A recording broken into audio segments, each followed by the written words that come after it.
নমস্কার বন্ধুরা, আজকে আমরা চলে এসেছি নতুন একটি জায়গা যেটি ব্যান্ডেল চার্চ নামে পরিচিত। আপনারা হয়তো অনেকে এই জায়গাটির নাম শুনেছেন। তো আজকে আমরা আলাপ করিয়ে দেবো এই জায়গাটির সাথে এবং এই জায়গাটির সমস্ত ডিটেলস বলে দেব। আপনারা যারা হাওড়ার থেকে আসবেন এখানে, তো প্রথমে আপনাদের যেখানে বাড়িতে হাওড়াতে চলে আসবেন, তো সেখান থেকে মাত্র 10 টাকা ভাড়া দিয়ে আপনারা ব্যান্ডেল স্টেশনে নামবেন।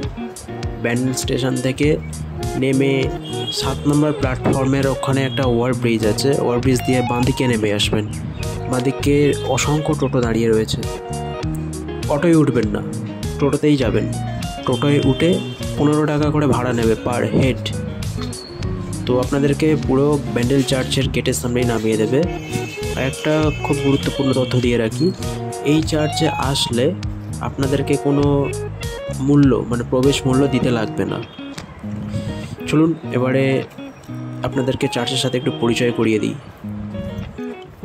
এই ব্যান্ডেল চার্চ, যা পবিত্র রোজারির ব্যাসিলিকা নামেও পরিচিত, হলো ভারতের পশ্চিমবঙ্গের প্রাচীনতম খ্রিস্টীয় গির্জাগুলির মধ্যে একটি। পশ্চিমবঙ্গের হুগলি জেলার ব্যান্ডেলে অবস্থিত এটি বাংলায় পর্তুগিজ বসতির স্মারক হিসাবেও দাঁড়িয়ে আছে। 1599 সালে প্রতিষ্ঠিত হয় এটি, যখন এই বাংলাতে পর্তুগিজরা শাসন করছে। এটি রোজারির আওয়ার লেডি নোসার সেনহোরার দ্য রোজারিওকে উৎসর্গিত করে। এটি একটি প্যারিস গির্জাও নামে পরিচিত, যা কলকাতার রোমান ক্যাথলিক আর্চডায়োসিসের অংশ। এটি পশ্চিমবঙ্গের পাশাপাশি ভারতের অন্যতম বিশিষ্ট ঐতিহাসিক গির্জা। পর্তুগিজ গির্জাটি, যা এখন আধুনিক ব্যান্ডেলের এক অসাধারণ নিদর্শন হয়ে দাঁড়িয়ে রয়েছে, এটি ভারতের বাংলায় অবস্থিত।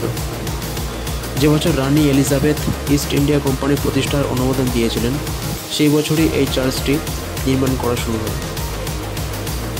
1632 সালে মুররা হুগলির বাস্তায় এটি পুড়িয়ে দেয়, কিন্তু 1599 সালে এই চার্চটি মূল প্রস্তরটি সংরক্ষণ করা হয় এবং 1661 সালে জন কমেজ ডি সোঠা কর্তৃক নির্মিত নতুন গির্জাটি গেটে নির্মিত হয়।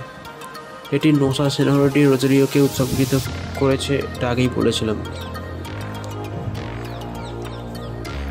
16 শতাব্দীর মাঝামাঝি সময়ে পর্তুগিজ বণিকরা ব্যান্ডেলকে বন্দর হিসেবে ব্যবহার শুরু করে। 1571 সালের দিকে বা তার কাছাকাছি সময়ে মুঘল সম্রাট আকবর তাদের হুগলিতে একটি শহর নির্মাণের অনুমতি দেন। তারা যখন এই অঞ্চলে বসতি স্থাপন করতে শুরু করেন, তখন তাদের পুরোহিতরা স্থানীয়দের খ্রিস্ট ধর্মে দীক্ষিত করতে শুরু করে। 1598 সালের মধ্যে হুগলিতে ক্যাথলিকরা সংখ্যা প্রায় 5000 হয়ে যায়, যার মধ্যে স্থানীয় এবং মিশ্র জাতীয় ছিল। 1579 সালে পর্তুগিজরা হুগলির তীরে একটি বন্দর এবং ফোর্ট টুকোলিয়াম নামে একটি দুর্গ নির্মাণ করে এবং আস্ট্রেলিয়ান ভক্তদের একটি দলকে নিয়োগ করে, যারা তখন গোয়ার বৃহত্তম ধর্মীয় সংস্থা ছিল। পরের বছর ক্যাপ্টেন পেদ্রো তাভারেস সম্রাটের কাছ থেকে ক্যাথলিক বিশ্বাস প্রকাশ্যে প্রচার করার এবং গির্জা স্থাপনের পূর্ণ অনুমতি লাভ করেন। এভাবে 1599 সালে ব্যান্ডেল গির্জাটি নির্মিত হয়। 1988 সালে 25শে নভেম্বর পোপ জন পল দ্বিতীয় এই পবিত্র স্থান থেকে একটি ক্ষুদ্র ব্যাসিলিকা হিসেবে ঘোষণা করেন। গির্জার সামনে একটি জাহাজের মাস্তুল দাঁড়িয়ে আছে। বঙ্গোপসাগরের ঝড়ের সম্মুখীন হওয়া একটি জাহাজের ক্যাপ্টেন এটি গির্জার কাছে উপহার দিয়েছিলেন, যার উদ্ধারের জন্য মেরি মধ্যস্থতাকে দায়ী করেছিল। গির্জায় 3টি বেদি, বেশ কয়েকটি সমাধি ফলক, একটি পাইপ অর্গ্যান এবং মেরির একটি মন্দির রয়েছে। এই গির্জাটির নামকরণ করা হয় ব্যান্ডেল থেকে। ব্যান্ডেল নামটি বাংলা শব্দ বন্দর বা পর্তুগিজ শব্দ বান্দার থেকে এসেছে, যা হুগলির বন্দরকে বোঝায়। এই চার্চটি অর্থাৎ ব্যান্ডেল চার্চটি পশ্চিমবঙ্গের প্রাচীনতম খ্রিস্টান গির্জাগুলির মধ্যে অন্যতম। একটি বাংলায় পর্তুগিজ বসতির এক গুরুত্বপূর্ণ নিদর্শন। এটি ব্যান্ডেল স্টেশন থেকে প্রায় 2 কিলোমিটার দূরে অবস্থিত। যারা আকাশপথে আসতে চান এখানে, তাদেরকে গাইড করে দিই। এখানকার নিকটতম বিমানবন্দর হলো নেতাজি সুভাষচন্দ্র বসু আন্তর্জাতিক বিমানবন্দর, কলকাতা। যারা ট্রেনে আসতে চান তাদেরকে তো আগেই গাইড করে দিয়েছি। এবং যারা সড়ক পথে আসতে চান তাদেরকে গাইড করি। ব্যান্ডেল স্টেশন থেকে Bandel basilica church, autorickshaw, mini bus এবং আরও অন্যান্য গাড়ি পাওয়া যায়, তবে আমি আপনাদেরকে রেফার করবো আপনার টোটোতেই আসুন।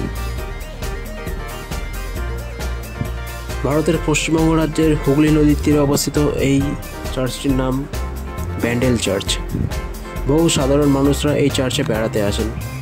বর্তমানে গ্রানাইট ও মার্বেল পাথর বসিয়ে গির্জার সৌন্দর্য বৃদ্ধি করা হয়েছে এবং এখনও পর্যন্ত মেরামতির কাজ করা হচ্ছে। এই ব্যান্ডেল চার্চ বা গির্জার বাইরে ও ভেতরে প্রার্থনা ও উপাসনার জন্য কতগুলি স্থান বাড়ানো ও সুন্দর করা হয়েছে। এই চার্চটির সময়সীমার ব্যাপারে একটু বলে দিই আপনাদেরকে। ব্যান্ডেল চার্চ প্রতিদিন সকাল 8টা থেকে বিকাল 4:30 পর্যন্ত খোলা থাকে। এই ব্যান্ডেল চার্চে কোনো প্রবেশ মূল্য নেই, অর্থাৎ আপনারা বিনামূল্যে পরিদর্শন করতে পারেন। ভাস্কো দা গামা ভারতবর্ষের মাটিতে পা রাখার 200 বছর পরে পর্তুগিজরা বাংলায় প্রবেশ করতে শুরু করে এবং পরে 1599 খ্রিস্টাব্দে হুগলি নদীর তীরে তারা ব্যান্ডেল চার্চ নামে এটিকে খ্যাত করে। এই চার্চটির যে পুরনো বিল্ডিংটা রয়েছে সেটি নির্মাণ করার কিছু বছর পরে অর্থাৎ 1632 খ্রিস্টাব্দে কুখ্যাত মোগল সম্রাট শাহজাহান পর্তুগিজদের উপর আক্রমণ শুরু করেন। এর সাথে সাথেই পর্তুগিজদের বহু গির্জা এবং কেল্লা ধ্বংস করে দেয়। এছাড়াও স্থানীয় খ্রিস্টানদের নির্মমভাবে হত্যা করা হয়। ব্যান্ডেল চার্চের ফাদার জুনান ডিক্রুজকে বন্দি করে আগ্রায় নিয়ে যাওয়া হয় এবং সেখানে তাকে একটি মত্ত হাতের সামনে ফেলে দেওয়া হয়, কিন্তু হাতিটি তাকে পায়ে পিছিয়ে ফেলার বদলে তাকে সুর দিয়ে পিঠে বসিয়ে নেয়। এই অবিশ্বাস্য ঘটনা সম্রাট শাহজাহান সহ সকলকে চমকে দেয়। এই অবিশ্বাস্য ঘটনা এখানেই শেষ হয় না। এই যুদ্ধকালীন সময় দেখা যায় মাতা মেরির মূর্তি জলে ভেসে যাচ্ছিল। এক স্থানীয় খ্রিস্টান যুবক জলে ঝাঁপ দিয়ে মূর্তি উদ্ধার করার চেষ্টা করে, কিন্তু সেই যুবককে সেই মূর্তি উদ্ধার করতে পারেনি। নতুন করে গির্জা প্রতিষ্ঠিত হওয়ার সময় সেই মূর্তিটি হঠাৎ করে হুগলি নদীর পাড়ে ভেসে আসে। চার্চের পাশ দিয়ে হুগলি নদী প্রবাহিত হওয়ার জন্য নদীর পাড়ে ভেসে আসা মূর্তিটির নাম হয় our lady of happy voice. এই ব্যান্ডেল চার্চের আরও অনেক ইতিহাস আছে, অজানা ইতিহাস যা সম্পূর্ণই। একবার একটি জাহাজ প্রবল ঝড়ের মুখে পড়েছিল। জাহাজটি ভীষণভাবে ক্ষতিগ্রস্ত হয়। জাহাজের মধ্যে থাকা অনেকেই মানুষ মারা যান, কিন্তু জাহাজের ক্যাপ্টেন ঘটনাচক্রে বেঁচে গিয়েছিলেন।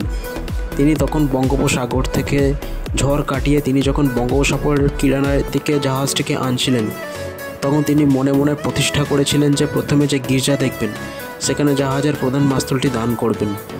এইভাবে আস্তে আস্তে আজকের যেটি ব্যান্ডেল চার্চ, সেই চার্চটিকে প্রথম দেখেন এবং তার প্রতিজ্ঞা মতোই তিনি জাহাজের মাস্তুলটি এই গির্জাকে দান করেন। সেই মাস্তুলটি যদিও অনেকখানি ভাঙাচোরা হয়ে গিয়েছে, তবে বর্তমানে এই মাস্তুলটি গির্জার প্রাঙ্গণে রয়েছে।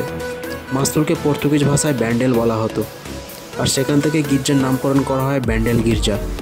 ওই পর্তুগিজ নাবিক এই পুরাতন গির্জার নাম দেন ব্যান্ডেল চার্চ। মাতা মারিয়ার প্রত্যাবর্তন নিয়ে একটি ইতিহাস রয়েছে। এক গভীর রাতে ফাদার জোয়ান দেখলেন নদীর জলে একটি অদ্ভুত জলোচ্ছ্বাস ভেসে আসছে। তিনি তখন বন্ধু তিয়াগোর কণ্ঠস্বরে ঘোষণা করেন মাতা মারিয়া ফিরে আসছেন। কেমন লাগছে? তিনি মৃত্যুর কবর থেকে খ্রিস্টানদের রক্ষা করছেন।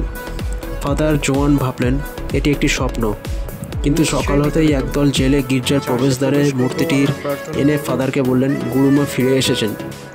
যে মূর্তিটি একদিন জলে ভেসে গিয়েছিল সেই মূর্তিটি একদিন জেলেদের সামনে ভেসে উঠছিল, আর সেটি ফাদারের কাছে নিয়ে গিয়ে এসেছিলেন তারা। এইভাবেই মাতা মারিয়ার পুনরায় প্রতিষ্ঠিত হয়েছিল ব্যান্ডেল চার্চে। এবার আপনাদের গাইড করে দিই, এখানে সামনে যে ফাঁকা মাঠটা যে দেখছেন, এখানে অনেক রকমের ফুল আছে, তো কেউ এখানে হাত দিবেন না। আর আপনারা যারা টিফিন করতে চান তারা চাইলে এখানে বসে করতে পারেন, কিন্তু অবশ্যই সেটা বাড়ি থেকে তৈরি করা খাবার। কোনো বাইরে থেকে প্যাকেজিং খাবার কিনে এনে এখানে আপনারা খেতে পারবেন না। যদি খান তাহলে আপনাদের ফাইন হতে পারে। বন্ধুরা, এখন আমরা গির্জার ভিতরে প্রবেশ করছি, মূল যে গির্জাটি রয়েছে। তো এখানে পোপ ফ্রান্সিসের একটি ছবি রয়েছে, এটা হচ্ছে প্রবেশদ্বার। তো বাইরে ওই মাঠটা দেখা যাচ্ছে, যেই মাঠেতে আমরা এতক্ষণ রেকর্ডিং করছিলাম। এখানে বোর্ড মারাই রয়েছে যে প্রার্থনার কক্ষে নীরবতা বজায় রাখবেন এবং অবশ্যই আপনারা যখন প্রার্থনা কক্ষে প্রবেশ করবেন ফোন সাইলেন্ট করে দেবেন।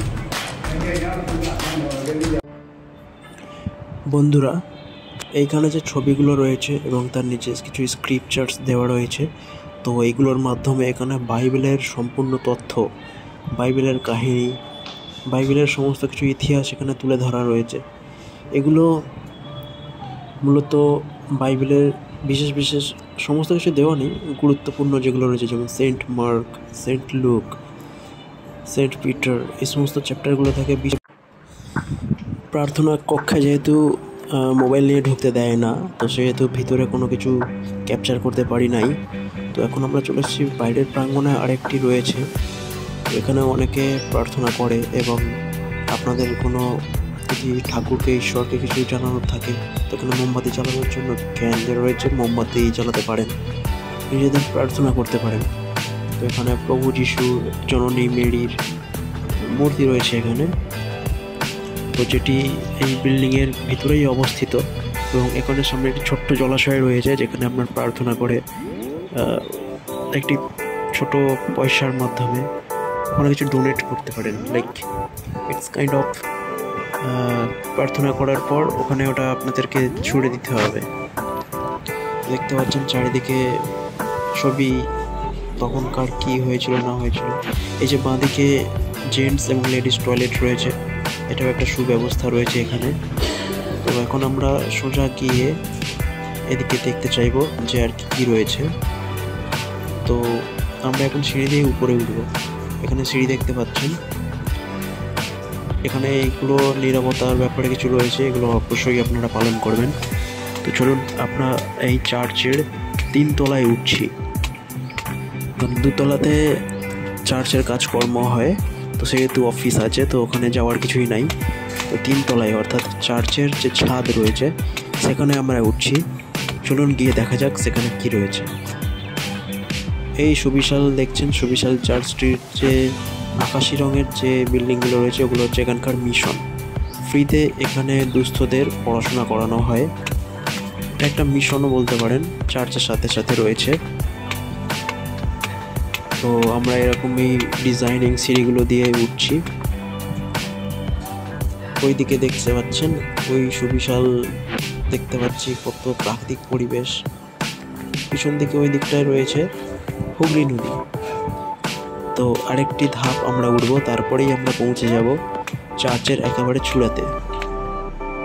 দেখতে পাচ্ছেন কত সুন্দর পরিবেশ, প্রাকৃতিক পরিবেশ। তো দেখছি এখানেও অনেকে আছে। এখানেও চার্চের চূড়ায় চলে আসলাম। তো এখানেও কিছু নির্দেশ দেওয়া রয়েছে, পালন করবেন অবশ্যই এগুলো। এখানেও প্রভু যিশুর একটি মূর্তি রয়েছে এবং এটাও একটি প্রার্থনা কক্ষ, ছোটোখাটো। এবং ডান দিক এবং বাম দিক বরাবর কিছু ঐতিহাসিক কাহিনী এবং এই চার্চের ইতিহাস এবং কীভাবে কি হয়েছিল সমস্ত কিছু দেওয়া রয়েছে। আপনারা ধৈর্য সহকারে এখানে দাঁড়িয়ে এগুলো পড়তে পারেন। দেখতে কতই না সুন্দর এই চার্চটি, কতই না শান্তি। যখন ভিতরে প্রবেশ করবেন ভীষণ শান্তি লাগবে। তো পিছন দিকে আমরা যাচ্ছি না, কারণ ওইদিকে প্রার্থনা হচ্ছে আমরা দেখতে পাচ্ছি, তাই ওদিকে আমরা এখন আর যাবো না, কারণ ওখানে গেলে হয়তো ওনারা ডিস্টার্ব করতে পারেন। এখানে সিস্টাররা প্রার্থনা করছে।